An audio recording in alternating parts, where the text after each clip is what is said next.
आर्या श्रीमती दुलारी Singh college के YouTube channel पर आप सब लोगों का बहुत बहुत स्वागत है। डीएलएड बीटीसी फोर्थ सेमेस्टर के यह साइंस का दूसरा भाग केमिस्ट्री का लेक्चर,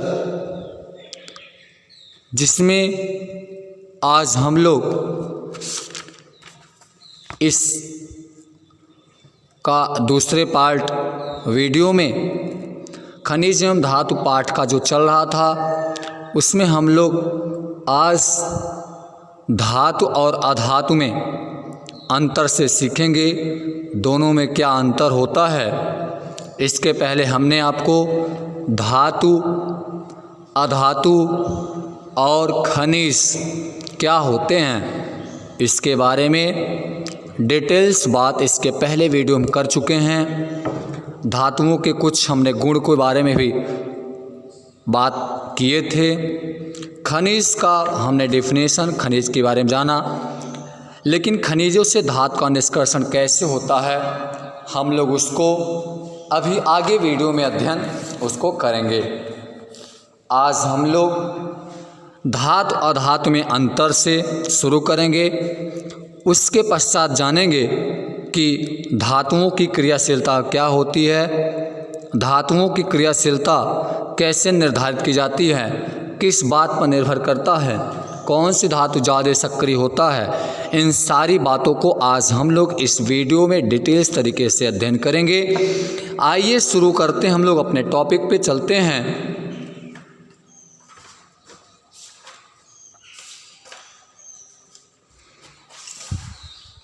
तो चलिए, इसमें धातु और धातु का ये आपका पार्ट 2 रहेगा। इसमें थोड़ा सा हमने धातु और धातु को इसके बाद लिख लिया है, तो इसके लिए पहले हम आपको उसमें बता दें, तब इस पर हम धातुओं की क्रियाशीलता पे आते हैं। तो चलते हैं इसके पहले वाले पे। हम लोग धातु और अधातु में अंतर क्या होता है, हमने इस पे आपको इसका पॉइंट बता दिया है। अब इसी पॉइंट पर हम लोग आपको लेक्चर जरिए पूरी तरह से अंतर को स्पष्ट कर देंगे।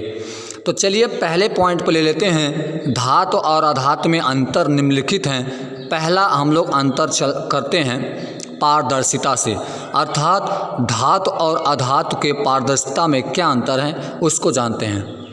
तो देखिए, हमारा जो धातु होता है ये अपारदर्शी होता है, अर्थात धातुएं जो होती हैं हम इसमें से आर पार नहीं देख सकते, अर्थात ये अपारदर्शी होती हैं। जबकि अधातुएं जो होती हैं ये पारदर्शी, अपारदर्शी और अल्प पारदर्शी, ये तीनों अवस्थाओं में पाई जाती हैं। पहला अंतर हो गया कि धातुएं पारदर्शी नहीं होती, जबकि अधातुएं पारदर्शी भी हो सकती हैं। अपारदर्शी और अल्प पारदर्शी तीनों में आपको इसमें मिल जाएंगी। क्लियर हुआ। दूसरा डिफरेंस करते हैं कि धातु और अधातु में क्षारीय प्रवृत्ति में क्या अंतर होता है।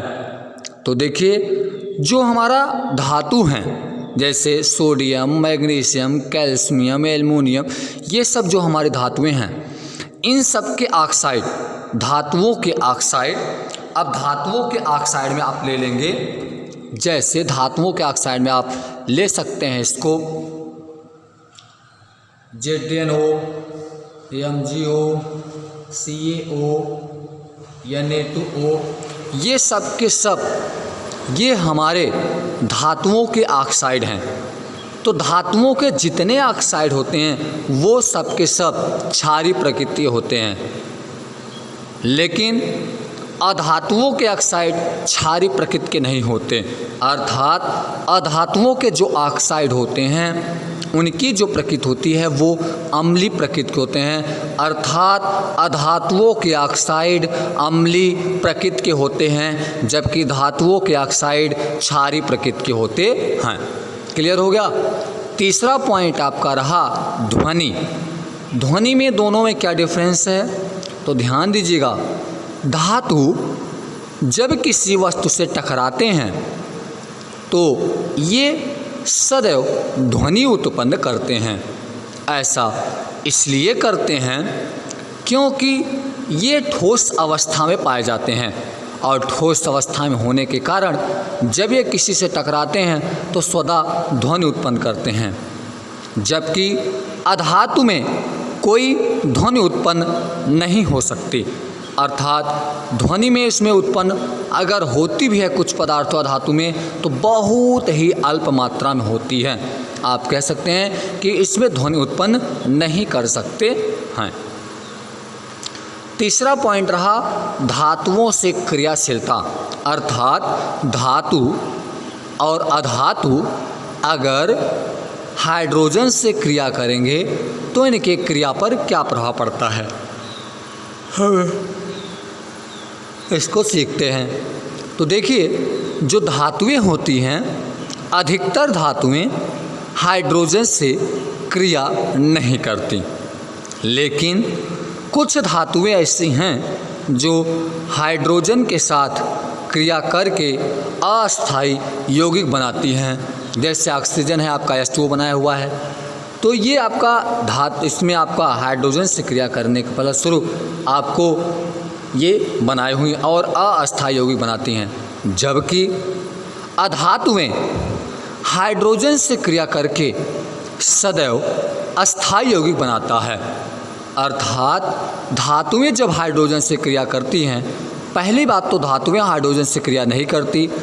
कुछ धातुएं हैं अगर हाइड्रोजन से क्रिया कर लेती हैं तो ये अस्थायी यौगिक बनाती हैं, जबकि अधातुएं क्रिया करके ये अस्थायी यौगिक बनाती हैं। क्लियर हो गया? तो ये दोनों में धातुओं और अधातुओं की जो क्रियाशीलता था हाइड्रोजन के प्रति, हमने उसको स्पष्ट किया। अगला डिफरेंस अंतर है गलनांक और इनके क्वथनांक में, अर्थात धातु और अधातु के गलनांक और क्वथनांक में क्या अंतर है उसको हम लोग जानते हैं। तो देखिए, अब का रहा गलनांक और क्वथनांक। तो ध्यान दीजिएगा, चूँकि धातुएं ठोस अवस्था में होती हैं अर्थात इनके घनत्व तो ज़्यादा होंगे, तो इसलिए ध्यान दीजिएगा धातुओं के जो घनत्व होते हैं बहुत उच्च होने के कारण इनका गलनांक भी बहुत उच्च होता है। अर्थात धातुओं के गलनांक उच्च होते हैं, जबकि अधातुओं के गलनांक अपेक्षाकृत धातुओं से बहुत कम होती हैं। अधातुओं के भी घनत्व होते हैं, लेकिन धातुओं की अपेक्षा अधातुओं का जो घनत्व होता है वो प्रायः कम होता है। तो ये दोनों के घनत्व और गलनांक के प्रति अंतर रहें। अब अगला पॉइंट है चमकशीलता का। तो ध्यान दीजिएगा, धातुओं में विशेष चमक पाया जाता है, जबकि अधातुओं में कोई विशेष चमक नहीं पाया जाता है। अब बात होती है मिश्र धातुओं के प्रति। तो ध्यान दीजिएगा, कुछ धातुएं आपस में मिलकर समांगी मिश्रण बनाती हैं, अर्थात मिश्र धातु बनाती हैं। मतलब धातुएं जो होती हैं इनको पिघलाकर हम मिश्र धातु बना सकते हैं, अर्थात बनाया जा सकता है। जैसे पीतल आपका एक मिश्र धातु है, तो पीतल में तांबा और जस्ता इन दोनों के मिश्रण से बनाया हुआ है। दोनों धातुएं, दोनों धातुओं से पीतल मिलकर मिश्र धातु बना है, जबकि अधातुएं आपस में मिलकर कभी मिश्र धातु नहीं बनाती। तो आपको स्पष्ट हुआ कि धातुएं मिश्र धातु बनाती हैं, जबकि अधातुएं मिश्र धातु नहीं बनाती हैं। अगला अंतर रहा इसमें अम्लों के प्रति क्रियाशीलता का, अर्थात जब धातु और अधातु को अम्ल के प्रति रासायनिक क्रिया कराया जाता है तो इस पे क्या प्रभाव पड़ता है उस बात को जानते हैं। देखिए, धातु जो होते हैं ये अम्ल के साथ बहुत तेज़ क्रिया करते हैं और क्रिया करके ये लवण बनाते हैं। और धातु, जब धातु अम्ल से क्रिया करते हैं तो ये अम्ल के क्रिया करके लवण बनाते हैं और साथ में हाइड्रोजन गैस भी निकालते हैं। जबकि अधातुएं जो होती हैं ये अम्ल से क्रिया, अम्ल के साथ लवण नहीं बनाती हैं, अर्थात ये जब अम्ल से क्रिया करती हैं अधातुएं तो ये लवण नहीं बनाती हैं। लास्ट आपका रहा चालकता। अब दोनों के चालकता में क्या अंतर होता है? देखिए, सभी धातुएं ठोस अवस्था में होने के साथ साथ ये प्रायः विद्युत के सुचालक होती हैं, जबकि अधातुएं में ग्रेफाइट और कार्बन के अतिरिक्त अन्य जो अधातुएं होती हैं ये विद्युत के कुचालक होती हैं। अर्थात कुछ अधातुएं ऐसी हैं जो विद्युत के सुचालक हैं, अन्यथा सभी जो अधातुएं होती हैं ये विद्युत के कुचालक होती हैं। अर्थात इसमें विद्युत धारा प्रवाहित नहीं किया जा सकता, ये विद्युत चालक के प्रति अपनी चालकता को शून्य दिखाती हैं। तो ये हमने आपको 3-4 पॉइंट धातु और अधातु में अंतर से स्पष्ट किया। आपको हमें आशा होगा कि आप ज़रूर समझ गए होंगे। इस तरीके से ये पॉइंट आपका डिफरेंस रहा। आइए हम लोग चलते हैं अपने पॉइंट पर। आज का टॉपिक जो हमारा था धातुओं की क्रियाशीलता, कि धातुओं की क्रियाशीलता क्या होती है और धातुओं की क्रियाशीलता किस बात पर निर्भर करती है, इन सारी बातों को सीखते हैं। तो चलिए धातुओं की क्रियाशीलता देखते हैं। जैसा कि आपने पहले वीडियो में देखा था कि धातुएं वे तत्व होती हैं जो अपने अंदर से एक या अधिक इलेक्ट्रॉन त्याग कर अपने आप को धनावेशित कर लेती हैं। जब वो अपने इलेक्ट्रॉन को बाह्य कोश से अंतिम वाले अपने परमाणु के कोश से इलेक्ट्रॉन त्यागती हैं तो जितने इलेक्ट्रॉन का वो त्याग करती हैं उतने ही उस पर धन आवेश आ जाता है। तो प्रयोगात्मक वर्क द्वारा देखा गया जब, तो इसको देखा गया कि जो धातुओं की क्रियाशीलता होती हैं वो उस पर इलेक्ट्रॉन त्याग करने की क्रिया क्षमता पर निर्भर करती हैं। अर्थात जो धातुएं आसानी से अपने वाहकों से इलेक्ट्रॉन को शीघ्रता से त्याग देती हैं वे धातुएं प्रायः अत्यधिक क्रियाशील होती हैं। तो इससे स्पष्ट होता है कि धातुओं की क्रियाशीलता उनके इलेक्ट्रॉन त्यागने की क्षमता पर निर्भर करती हैं। और आप जानते हैं कि किसी परमाणु द्वारा जब कोई परमाणु इलेक्ट्रॉन त्यागता है तो इस क्रिया को हम लोग, इलेक्ट्रॉन त्यागने की क्रिया को हम लोग कहते हैं ऑक्सीकरण, और ये आपका अपचायक क्षमता कहलाता है या अपचायक गुण भी कहते हैं। अर्थात जो परमाणु इलेक्ट्रॉन त्यागता है हम उसे अपचायक पदार्थ भी कहते हैं। तो जो धातुएं होती हैं इनकी जो अपचायक क्षमता होती है वह अपचायक क्षमता बहुत ज़्यादा होती है, क्योंकि धातुएं हमेशा अपने आप को इलेक्ट्रॉन त्याग कर धनावेशित करती हैं। इसलिए धातुओं में जो अपचायक गुण का क्षमता होता है वो प्रायः सबसे अधिक होता है। तो इसके आधार पर क्या किया गया, सभी धातुओं को, तो आपको स्पष्ट हो गया कि धातुओं की क्रियाशीलता उनके इलेक्ट्रॉन त्यागने की क्षमता पर निर्भर करता है। जो धातुएं जितना आसानी से शीघ्रता से अपने इलेक्ट्रॉन को त्याग देंगे वह उतना ज़्यादा रिएक्टिव अर्थात अभिक्रियाशील हो जाएंगी। जैसे आपका सोडियम है और मैग्नीशियम है, तो सोडियम और मैग्नीशियम ये दोनों धातु, इसमें पूछा जाए कौन धातु क्रियाशील है, तो सोडियम के परमाणु के बाह्य कोश में एक इलेक्ट्रॉन होता है, चूँकि इसका आवेश का इलेक्ट्रॉनिक विन्यास 281 होता है, जबकि मैग्नीशियम का इलेक्ट्रॉनिक विन्यास 282 होता है। तो सोडियम परमाणु के अंतिम कोश में एक इलेक्ट्रॉन होता है, जबकि मैग्नीशियम परमाणु के बाह्य कोश में 2 इलेक्ट्रॉन होता है। तो सोडियम 1 इलेक्ट्रॉन अपने परमाणु के वाहक कोश से शीघ्रता से त्याग देता है, जबकि मैग्नीशियम अपेक्षाकृत उसके इलेक्ट्रॉन निकालने की क्षमता कम हो जाती है। इसलिए सोडियम मैग्नीशियम की अपेक्षा अधिक क्रियाशील धातु है।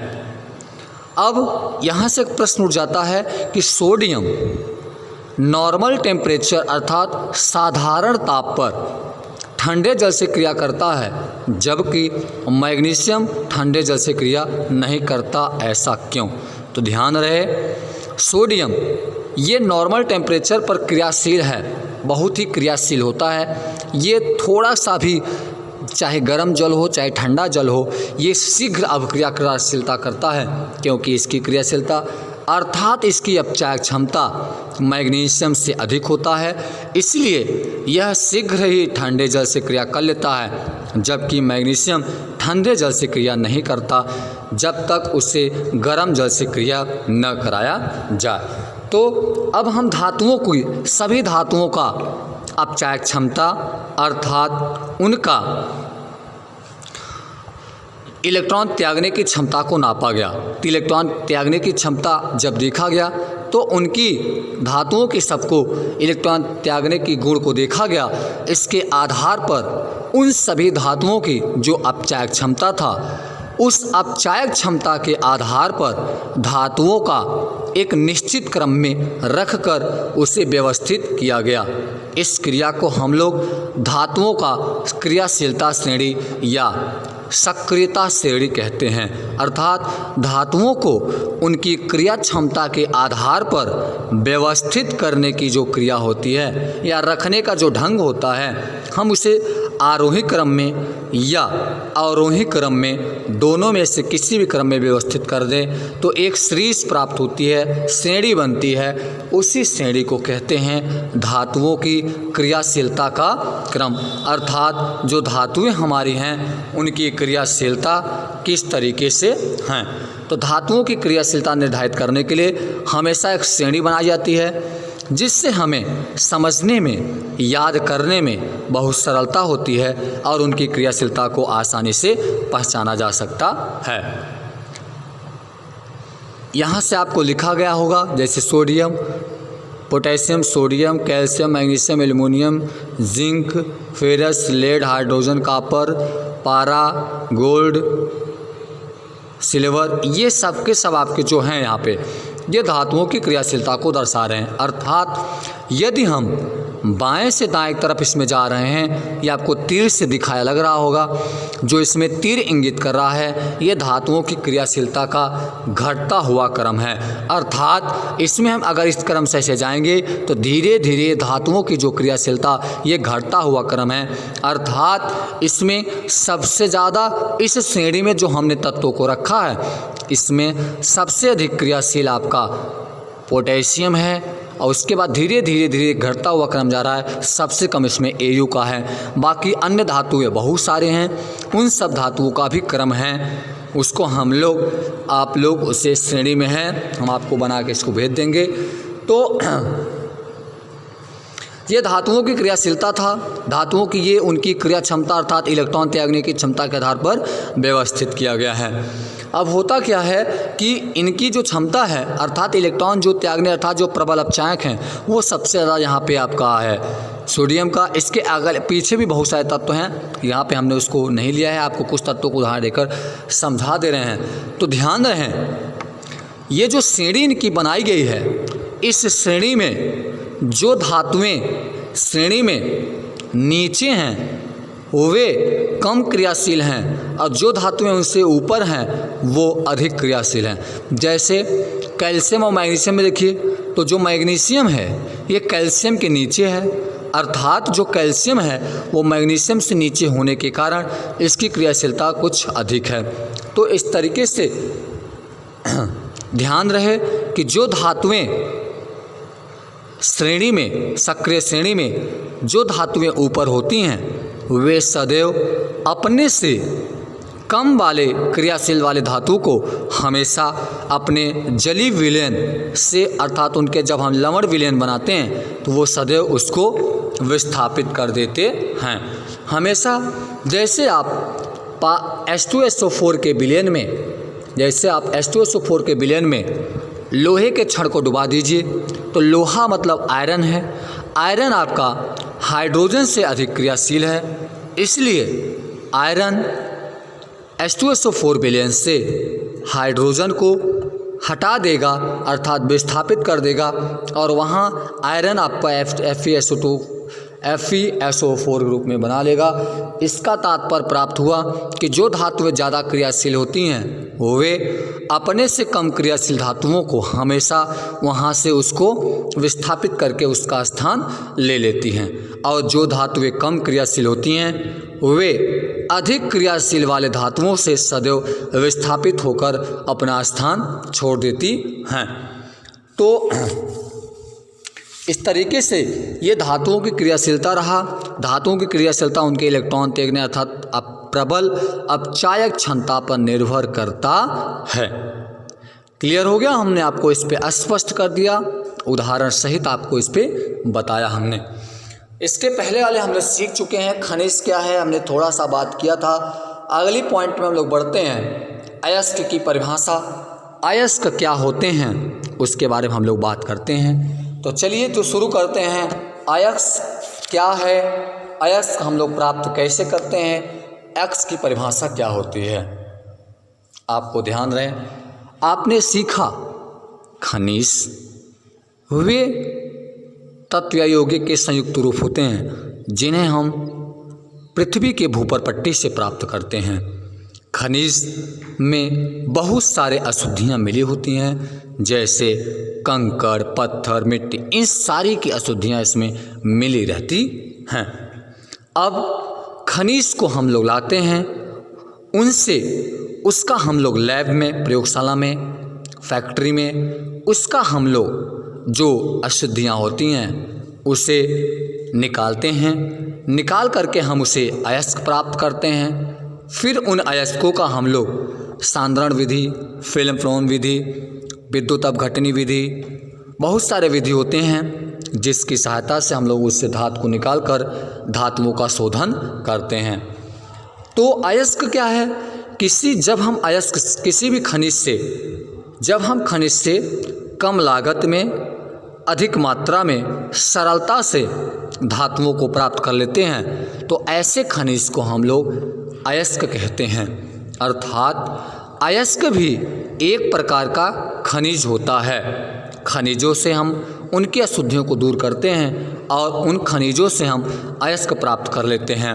यहाँ से आपको सीखने की बात मिली कि सभी जो अयस्क होते हैं वो एक प्रकार के खनिज होते हैं, लेकिन सभी खनिज अयस्क नहीं हो सकते, क्योंकि ऐसे भी खनिज हैं जिनसे हम अयस्क प्राप्त नहीं कर सकते।